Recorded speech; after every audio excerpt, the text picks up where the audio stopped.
Vamos para a parte 2 daquele vídeo que eu postei anteriormente, que é as economias burras que a gente faz e não percebe. Eu trouxe aqui para vocês a segunda parte com as outras coisas que eu anotei para não ficar um vídeo tão grande. Então vamos lá sem enrolação.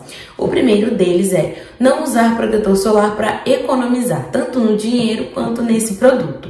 Primeiro que a gente tem que pensar que sabe quando a gente compra um protetor solar pensando que, vou comprar esse aqui de 30 FPS, que é o mais barato, porque o de 50, 70 FPS é mais caro, e aí não vai dar pra gente comprar isso tudo. Se você compra, eu já vivi isso, então tô trazendo pra você o que funcionou pra mim, tá? O que eu observei. Quando eu fui comprar um protetor solar de FPS, que eu creio que seja o fator, né, que protege mais, quanto mais alto, mais proteção. Quando eu fui comprar um de menor proteção, por ser mais barato, ser que cabia no meu bolso naquela época, eu percebi isso também no protetor solar de boca. Eu observei que não estava me protegendo, eu estava voltando para casa com marcas, com bolinhas, com assaduras pelo corpo todo, principalmente pela boca, pelo rosto, manchas, vermelhidões, enfim. Além de coceira, porque eu tenho alergia, então acho que eu comentei com vocês. Mas se você tá chegando no canal de paraquedas, eu tenho algumas alergias, eu tenho dermatite de contato. Então se eu não protejo a minha pele direito no sol, ou passo bronzeador, que tem produtos mais fortes do que o protetor solar, a minha pele exposta ao sol acaba coçando e criando bolinhas. E não dá pra ver, elas são bem pequenininhas, mas elas incham muito mais quando estão no sol há muito tempo. Então eu evito fazer esse tipo de exposição, mas eu observei que quando eu comprei um protetor solar de FPS mais alto, me ajudou muito mais. Eu não voltei mais pra casa ardida e também a minha boca parou de descascar, parou de rachar. Ela ficava abrindo, a minha boca abria sozinha, ela rachava toda. E isso machucava muito, até pra comer, não dava, eu ficava sangrando. Então assim, toma cuidado com comprar mais barato e acabar tendo vermelhidões na pele, problemas de pele como, além das alergias, é possível que futuramente aí, a longo prazo, pode gerar um câncer, isso é perigoso. Então, cuide da sua saúde. Como é que fala aquela frase? Prevenir é melhor do que remediar. Então, previna o cuidado antes que tenha os prejuízos depois lá na frente. Economizar com protetor solar não dá muito, né? Pode até ser a questão da marca ali, comprar uma mais em conta. Mas o FPS não vá pelo valor de acordo com o FPS. É mais barato e protege menos. Não. Vá no mediano ali que serve pra você. Se pra você não faz diferença o 30 FPS, 50 FPS, 70, compre o que dá pra você, o que serve, ok? Para evitar custos futuros com tratamento de pele, manchas, envelhecimento precoce, isso é muito perigoso também, porque a gente às vezes tem, sei lá, 30, 40 anos e tá com uma pele de 60, 70, 80 anos de idade. Então, para evitar, o protetor solar ajuda muito. É claro que não é muito legal a gente se expor ao sol mais forte do dia, que é o sol de meio-dia.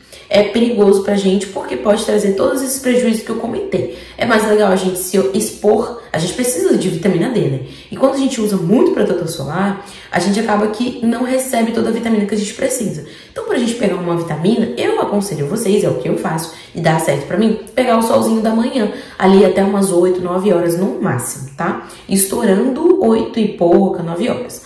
E à tarde, depois das 3, 3h30, para evitar o tipo de contato forte com o sol e ter esses problemas de saúde que eu comentei. Então, até doenças graves a gente pode evitar com isso. Outra coisa é não ir ao dentista para fazer limpeza, check-up, às vezes checar se não tem uma carizinha. Isso pode evitar que, quando você chegue lá na frente, você não tem que cuidar de canal, implante, extração de dente e outros problemas mais, além de tártaros, enfim. Então, a manutenção é muito melhor do que depois o prejuízo final.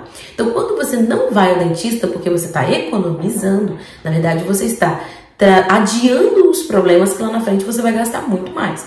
Eu demorei muito para entender que a minha saúde bucal é preventiva, ela não é precoce. Qual é a palavra, gente? Periódica. Ela é periódica. Você não pode deixar de ir ao dentista por muito tempo. Se você deixa de ir ao dentista por um ano, isso pode acabar aparecendo ali uma cárie aqui, uma cárie ali, um tártaro. E aí é mais difícil de tirar, mais dolorido. Eu, por exemplo, quando eu era mais jovem, minha mãe me ajudava muito a cuidar dos meus dentes. Mas aí, depois que eu casei, a responsabilidade virou minha. E aí eu tive que quebrar minha cara e aprender que o dentista a gente tem que ir regularmente. Porque apareceram cáries um pouco próximo ali do canal do dente, da polpa do dente. E quando eu fui fazer uma restauração, em uma restauração antiga que eu tinha uma cárie viva ali dentro. Aí fez uma restauração por cima, não viram que era uma cárie, a cárie continuou crescendo, teve que tirar a restauração, fazer. Só que teve suspeita de canal, quase que eu fui fazer canal por conta de falta de manutenções. Se eu tivesse feito essa manutenção direitinho antes de um ano, eu não teria sido pega de surpresa dessa forma e teria evitado muitos problemas. Então observe se na sua casa, se na sua vida, nos seus hábitos, você não está fazendo igual. Nesse meio termo aí de saúde, vamos continuar falando a respeito de check-up periódico, né? No caso aqui, a gente está falando sobre exames de rotina e a saúde em geral do nosso corpo. Doenças detectadas tardiamente podem ser mais difíceis de tratar, mais dolorosas e caras. Esse é uma das coisas que mais pega ali, porque vem do nosso bolso, então, principalmente nós que somos brasileiros, sentimos muito mais. Mas é claro que a nossa saúde vem sempre em primeiro lugar. Então tome cuidado para não ficar, eu vou pro médico para achar problema, eu vou pro médico para ficar gastando com exame de sangue, exame disso, exame daquilo, às vezes um exame de vista, um exame de audiometria para ver se você está ouvindo certinho. Eu tô sentindo que meu ouvido tá entupido tem muito tempo. Preciso ir ao otorrino para ver se não é questão de só fazer uma limpeza ali e tudo.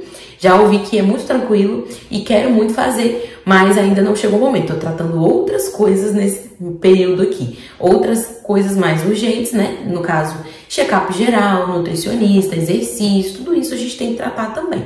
Então, vitaminas, reposição e tudo. Depois que passar um período ali e além dos dentes, né? Tratando tudo certinho, aí volta para as outras questões que a gente precisa mexer. Além de saúde ginecológica para as mulheres e o outro nome também que eu esqueci, urologista para os homens. Se a gente deixa de fazer esse check-up, lá na frente a gente vai começar a sentir sintomas, porque o nosso corpo dá feedback. A gente tem que observar se esse feedback não tá vindo de uma forma do tipo socorro, seu corpo precisa de ajuda. Quando a gente não trata antes, quando a gente não busca saber se tá tudo bem, a gente descobre depois que pode ter um problema mais. A economia burra também faz parte da questão medicamentosa. Então, também falando sobre saúde, quando a gente compra medicamentos genéricos, medicamentos que a gente não pesquisa antes para saber, porque sabe quando você chega na farmácia e fala, esse aqui é igualzinho àquele ali, só que é um negócio diferente. A gente compra de marcas genéricas, mas às vezes não sabemos se é confiável, a gente não tem nenhuma referência daquele medicamento, isso pode ser prejudicial. Pode acabar que, por exemplo, se você estiver usando um antibiótico e você precisa tomar aquele antibiótico, se você compra um genérico, você não pesquisa sobre ele, não busca saber se tem realmente o mesmo efeito, pode ser, isso também com a ajuda do médico, com a ajuda do farmacêutico, enfim, pode ser que você esteja prejudicando o seu tratamento ou aquela, por exemplo, eu tô com uma gripe, compro um remédio ali que é fulano gripe, não sei o que lá, pra tosse. E aí você compra esses medicamentos e às vezes você não sabe, mas tá prolongando a doença, porque não tá sendo tratada de verdade, e aí você vai ter que comprar novos remédios, dessa vez mais eficazes, voltar no médico para fazer os exames de novo, de prolongar a doença. Pode não ter o mesmo efeito original também do medicamento, pode até te dar algum efeito colateral. Fiquem de olho nesses sinais aí. Falando em qualidade de vida, relacionamentos, produtividade, não economizar, no caso economizar, né? Economizar com a saúde mental, evitando ir a psicólogos, terapeutas ou algum outro profissional da saúde nessa área, pode trazer para você depois consequências seríssimas para sua saúde mental. Eu falo isso por mim. Eu iniciei uma vez um tratamento psicológico, não por conta de algum problema de saúde mesmo, mas era por momentos difíceis da vida que a gente precisa se entender mais.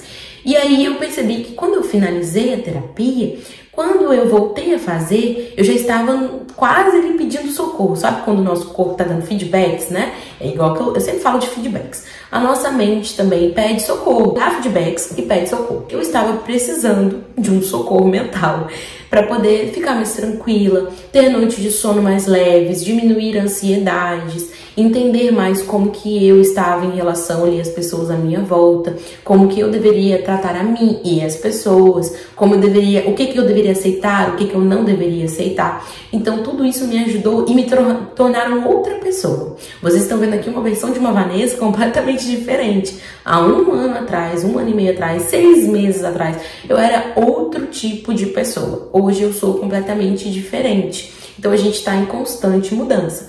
Mas economizar em saúde mental pode te trazer depois uma economia que na verdade foi uma economia falsa. E aí você precisa gastar muito mais sem ter percebido, falando, meu Deus, como que eu não percebi antes que eu precisava gastar com tal coisa e agora eu tenho um gasto exorbitante para fazer?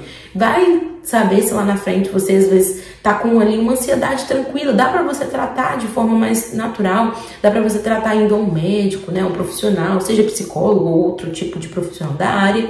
E aí você toma ali um chazinho, você tem hábitos diferentes no seu dia a dia. E sozinho é muito difícil a gente conseguir fazer. Então a gente tem que recorrer a um profissional que vai nos ajudar. Tem profissional para tudo, profissional das finanças, profissional de investimento, né, no caso, nesse meio aí também, profissional de engenharia, profissional de médico, né, no caso, profissionais de mecânica. Então, para tudo, a gente tem um profissional ali da área que pode nos ajudar. Na mente, na psique, não é diferente. Então, observe se esse tipo de economia não vai te trazer um prejuízo lá na frente. Às vezes é melhor você tratar agora, começar a se entender agora, porque lá na frente você vai estar, tirando de letra. Ninguém vai dizer para você que você tem alguma coisa ali a ser resolvida, porque você internamente já está super resolvido consigo mesmo e com as pessoas. Eu ouvi falar também de profissionais da saúde que nossa geração, essa geração Z e a que está vindo, né,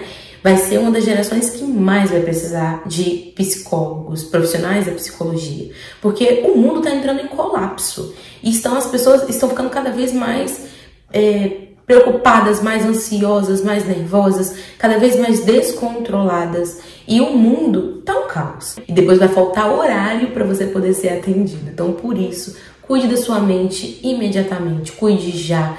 Tire as coisas que te fazem mal. Pense em você. Corra atrás da sua saúde. E o restante você corre atrás depois. Lembra que eu falei de revisão em veículo, essas coisas? Eu comentei por alto aqui, não sei se foi nesse vídeo ou se foi no vídeo anterior que eu postei, mas eu quero falar aqui para vocês sobre economia que a gente faz quando não faz reparo nos nossos veículos. Às vezes uma revisão, trocar uma peça, revisar o óleo, olhar se tá com água ali, tudo certinho. Isso eu não entendo nada de carro, tá? Eu tô falando isso pra vocês como exemplo. Mas não fazer manutenção preventiva no carro pode trazer prejuízos também lá na frente, trazer reparos mais caros a serem feitos. Às vezes você leva no mecânico achando que um barulhinho ali de nada tá acontecendo e você precisa trocar. Quando você vai ver, é um problema interno de dentro do motor que queimou isso, que aconteceu aquilo. E se deixasse mais um tempinho, o carro ia parar de funcionar e a bateria pifar e não sei o que lá, não sei o que lá. Então, isso também precisa ser observado. Não fazer a manutenção é muito perigoso. Pequenos reparos ignorados viram grandes problemas lá na frente. Aí, para você evitar dor de cabeça, faz a manutenção diária que você precisa aí. Manutenção periódica, pelo menos, né? Revisão, pelo menos de 1 em 1 ano, 6 em 6 meses. Eu não sei qual é a periodicidade que um carro, uma moto precisa. Mas, por exemplo, quem tem bicicleta assim como eu não tenho mais veículos, mas eu tenho bicicleta.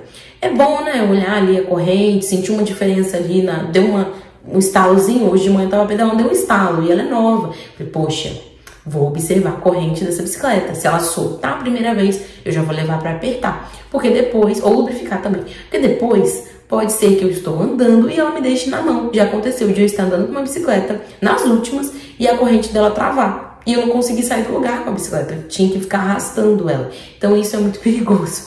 E principalmente se você depende da bicicleta para trabalhar, vai que você está no caminho do trabalho e aí você fica na mão. Onde você vai enfiar essa bicicleta? E se você estiver atrasado? aonde você vai conseguir manutenção ali de última hora. E se for fim de semana, se você tiver com a família, com amigos, se você estiver pedalando sozinho aí no lugar, se tiver escuro e você tiver com essa bicicleta, ela te deixar na mão. É um exemplo. Ainda no papo de veículos, quem aí já abasteceu com uma gasolina barata, num posto duvidoso, onde você não sabe a procedência, não sabe se aquele posto é confiável, tá passando ali num bairro, tem esse posto aqui de esquina, vou ali abastecer, tá baratinho. Toma cuidado, porque isso pode prejudicar o motor do carro. Isso também tô dando exemplo. De novo, eu não sei falar sobre carro, gente, mas eu tô anotando aqui e achei importante passar para vocês. Abastecer com combustível de má qualidade pode prejudicar o motor a longo prazo. Você pode não perceber na hora, né? Mas a longo prazo. E gera também gasto com manutenção. Depois vai que você tem que fazer aí uma limpeza geral no carro para poder não prejudicar o motor. Ou vai que só colocando aquela gasolina ali de procedência duvidosa, você estragou o motor inteiro do carro. Já pensou? Toma cuidado, criatura! E não remedie a situação, previna. Vai a locais que você tem mais segurança, postos de maior conhecimento aí, que são mais conhecidos, eu digo assim, no geral, sabe? Aquele posto ali, não sempre com nome famoso, né? Tem postos confiáveis também de bairro, de cidades locais e tudo, mas é possível que eu, por exemplo, confio mais nos que eu já sei que passam em televisão, aqueles que são de várias filiais e tudo. Agora, um postinho no meio do bairro, num lugar estranho, meio deserto. Por último e não menos importante, falando sobre qualquer veículo, se você anda com os pneus sem calibrar. O que é calibrar, Vanessa? Não me pergunta, palavra difícil que eu não sei, gente. Eu creio, na minha concepção de mulher que não sabe nada sobre veículos, eu vou pensar pela minha bicicleta. Pra mim, calibrar pneu é encher o pneu. Mas toda pessoa que tem carro fala calibrar. Eu falo encher o pneu da bicicleta. Não sei se é a mesma coisa, não sei a diferença, não me perguntem. Mas toda vez que eu encho o pneu da bicicleta, eu sinto que desenvolve muito melhor. Se você deixa o pneu murcho, vai saber aí se você não passa num lugar aí, acaba deslizando e caindo. Ou, por exemplo, o carro, quando tá com o pneu murcho, né, é perigoso. E o carro tem essa questão, né? Quanto mais descalibrado o pneu tiver, mais você gasta. Porque eu não sei como que funciona isso, mas o consumo de combustível e o desgaste dos pneus, eu acho, é maior. Pelo que eu vi aqui, os desgastes dos pneus é maior quando você não calibra direito. Ou pelo menos o consumo da gasolina. Aí vocês que têm carro, me avisem aqui nos comentários se esse raciocínio tá certo. Mas é basicamente isso que eu quero dizer pra vocês. Andar com o pneu do veículo descalibrado ou sem mexer pode trazer mais gasto, mais consumo para a gasolina. Na bicicleta não é muito legal também, né? Porque pode soltar ali do lugar, a borracha, aí você tá andando com uma pessoa na garupa com o pneu frouxo ali, meio, não frouxo, mas vazio, e aí esse pneu pode estourar. Ou se ele estiver muito cheio também pode estourar. Então fica ali no possível, sabe? Sem muito pra cima, sem muito pra baixo. Tenta fazer um meio termo que dê certo e que não prejudique você de nenhuma forma lá na frente. Eu achando que o vídeo não ia ficar longo, né? Dá bem que eu finalizei e fiz a segunda parte. Qual dessas economias burras você já fez? Qual delas você vai parar de fazer imediatamente, de preferência hoje? Qual te surpreendeu mais? Comenta aqui que eu vou adorar saber. E aí, como vocês viram, nem toda economia é uma economia de verdade. Lembrando que o barato sai caro e o custo não é só financeiro, né? É da nossa paz, da nossa saúde mental, enfim, e outras coisas mais. Esse vídeo te abriu os olhos, te fez pensar de forma mais inteligente sobre o seu dinheiro e os seus hábitos. Deixe o seu like, compartilhe com aquela pessoa que precisa ouvir alguma dessas dicas e ative as notificações deste canal depois que você se inscrever, para não perder nenhuma dessas dicas valiosas que eu trago aqui pra gente poder ter essa troca bacana, tá bom? Um abraço e até o próximo vídeo!